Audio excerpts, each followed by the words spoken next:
आप सभी को प्रभु यीशु मसीह के नाम में जय मसीह की। आज परमेश्वर के स्वर्गदूत के बारे में जानेंगे। परमेश्वर के वचन के अनुसार परमेश्वर की महिमा, उसकी असीम शक्ति और उसकी अनंत योजना को समझना मानव बुद्धि के लिए आसान नहीं है। फिर भी बाइबल हमें एक झलक देती है उस स्वर्गीय संसार की, जहां परमेश्वर अपने स्वर्गदूतों के साथ राज करता है। स्वर्गदूत केवल कहानी के पात्र नहीं हैं, बल्कि वे परमेश्वर के जीवित दूत हैं। उसकी इच्छा को पूरी करने वाला, उसके संदेश को पहुंचाने वाले और उसके बच्चों को रक्षा करने वाले।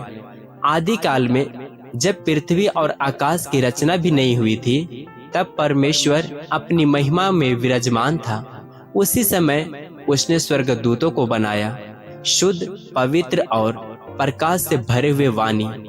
ये स्वर्गदूत परमेश्वर की स्तुति करते थे, उसकी सेवा में लगे रहते थे और उसके आदेशों का पालन करते थे। स्वर्ग में हर ओर उसकी महिमा का प्रकाश था और स्वर्गदूतों का गीत गूंजता रहता था, पवित्र पवित्र है प्रभु।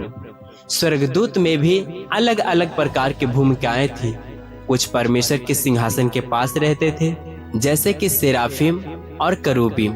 कुछ संदेशवाहक थे, जैसे गब्रिएल, जो पृथ्वी पर आकर परमेश्वर का संदेश सुनाते थे। और कुछ योद्धा थे, जैसे मिकाइल, जो बुराई के विरुद्ध लड़ते थे। लेकिन एक समय ऐसा भी आया जब एक महान स्वर्गदूत, जो अत्यंत सुंदर थी और शक्तिशाली था, अपने गर्व के कारण परमेश्वर के विरुद्ध हो गया। उसका नाम था लूसीफर। उसने सोचा वह परमेश्वर के समान बन सकता है। उसका यह अभिमान उसे पतन की ओर ले गया। उसने अन्य स्वर्गदूतों को भी बहकाया और परिणाम स्वरूप उसे और उसके साथियों को स्वर्ग से निकाल दिया गया। यही पतित स्वर्गदूत आज शैतान और उसके दूतों के रूप में जाने जाते हैं। इस घटना के बाद भी परमेश्वर की योजना रुकी नहीं। उसने मनुष्य को बनाया और पृथ्वी को उसका घर बनाया। लेकिन स्वर्गदूत अभी भी सक्रिय थे। वे परमेश्वर के आदेश से मनुष्य की सहायता करते थे। उन्होंने मार्ग दिखाते थे और उन्हें खतरे से बचाते भी थे। बाइबल में हम कई बार देखते हैं कि स्वर्गदूत लोगों के जीवन में हस्तक्षेप करते हैं। जब अब्राहम अपने पुत्र इसहाक की बलि देने जा रहा था, तब एक स्वर्गदूत ने उसे रोका। जब दानियल की शेरों की माद में डाला गया, तब परमेश्वर एक स्वर्गदूत भेजा, जिसने शेरों के मुंह बंद कर दिए। जब मरियम को यीशु के जन्म का संदेश मिला, तब एक स्वर्गदूत ने ही उसे शुभ समाचार दिया। यीशु मसीह के जीवन में भी स्वर्गदूतों की संपूर्ण भूमिका थी। जब यीशु का जन्म हुआ, तब स्वर्गदूतों ने चरवाहों को जाकर यह शुभ समाचार दिया। जब यीशु जंगल में परीक्षा के बाद थक गए, तब स्वर्गदूत उनकी सेवा करने आए। और जब यीशु पूर्ण उत्थान के बाद कब्र खाली थी, तब स्वर्गदूतों ने ही यह घोषणा की कि वह जीवित है। स्वर्गदूत न केवल परमेश्वर के संदेशवाहक थे, बल्कि वे शक्ति और प्रेम के प्रतीक भी हैं। वे हमें याद दिलाते हैं कि हम अकेले नहीं, चाहे हम कितनी भी कठिनाइयों से गुजर रहे हो। परमेश्वर अपने दूतों के माध्यम से हमारी रक्षा करता है। आज भी स्वर्गदूत अदृश्य रूप में हमारे जीवन में कार्य कर रहे हैं। कभी कभी हम इसे महसूस नहीं करते, लेकिन कई बार ऐसी घटनाएं होती है जिन्हें हम समझ नहीं पाते।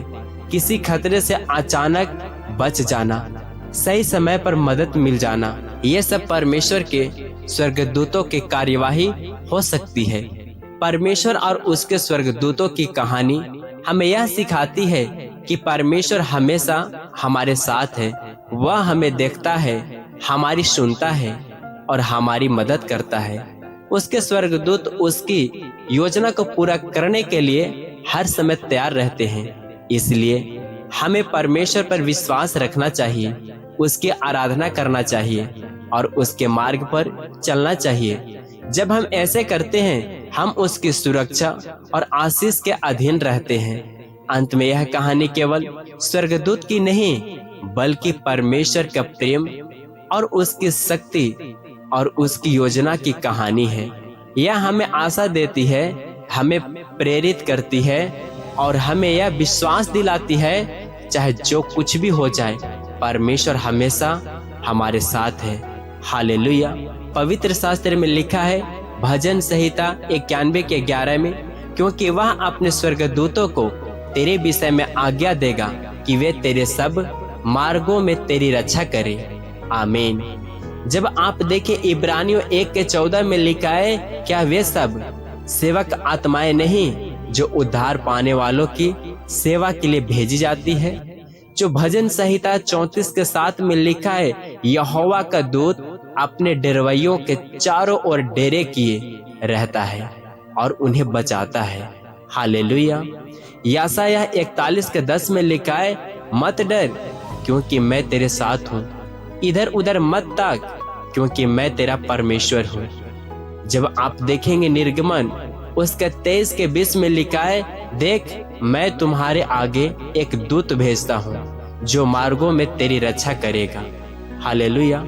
परमेश्वर की उपस्थिति और उसके स्वर्गदूतों की रक्षा आपके जीवन को शांति दे, विश्वास अनंत आशा से भर दे। आमीन। आप कमेंट में आमीन जरूर लिखें।